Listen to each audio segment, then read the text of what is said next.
Welcome everyone to this real-life trading video on the volume-weighted average price, VWAP, or VWAP as we sometimes say.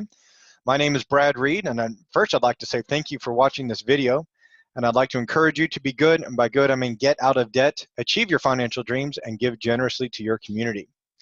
The volume-weighted average price is a line that we didn't use for a long time. Dean, was it you and Zane that brought it to our attention? Basically helping us understand what the volume-weighted average price is and why it's important.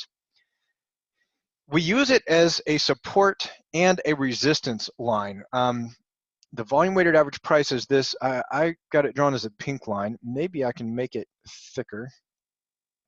But yeah, it's this pink line that runs right through here.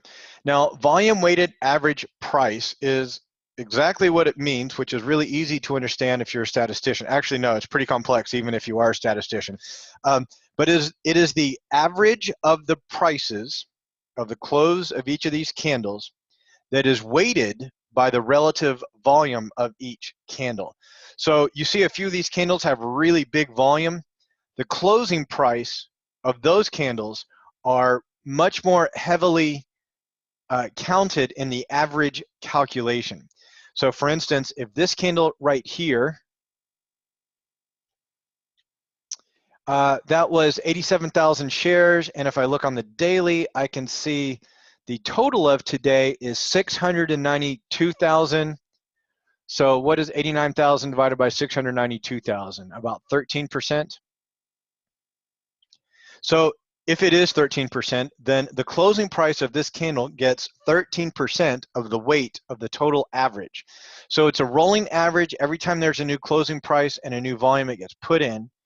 But this pink line will move more quickly when the volume comes in, and it'll move slowly when the volume goes out.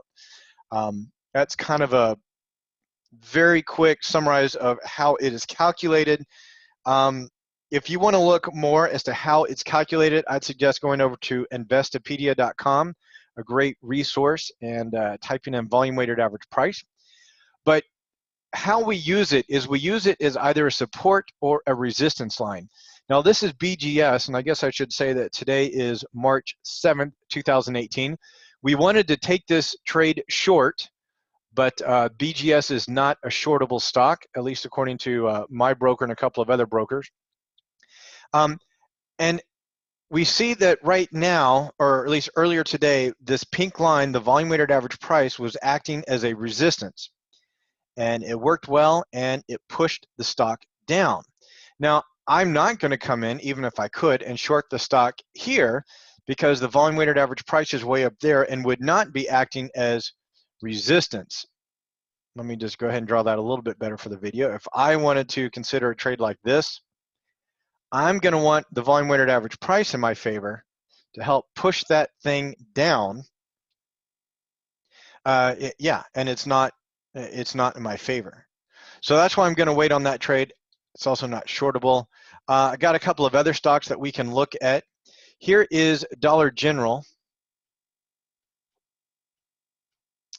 Noticed that in through here, let me draw that better. Also, let me use another line other than that pink, because I'm using that for the volume-weighted average price. So this purple line here shows the volume-weighted average price acting as resistance. Once it broke through it, it began acting as support. So the volume-weighted average price can act as both resistance and support, depending on if it's above or below the stock. One trade setup we were thinking about is shorting Dollar General way up here.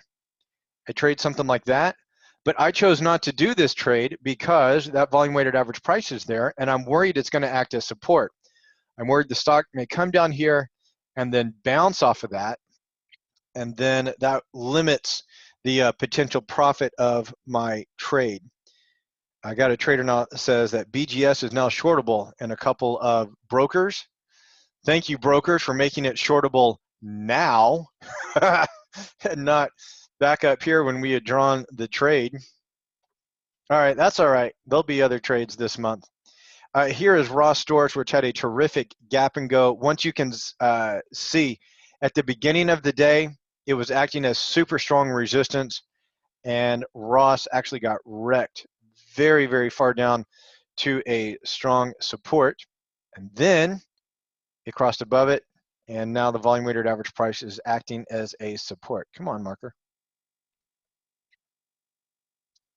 So the volume weighted average price, the VWAP, here at Real Life Trading, we use it as a support or a resistance line, depending on what side of the line the stock is.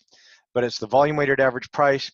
At least in TradingView, if you come up here to indicators, click on built-ins, you can scroll down to the V's, and there it is, volume weighted average price. You can add it on your chart. So use it as a as a support and resistance line. I rarely ever take a trade when I do not have the volume weighted average price in my favor, meaning at least when I enter the trade, I want that volume weighted average price between my entry and my stop, because it is such a strong support or resistance line. Very cool, folks. Thanks for watching this video. If you have any more questions, feel free to email me, brad@reallifetrading.com. And for more videos like this, head over to www.reallifetrading.com. Trade on logic and not on hope. Have a good one.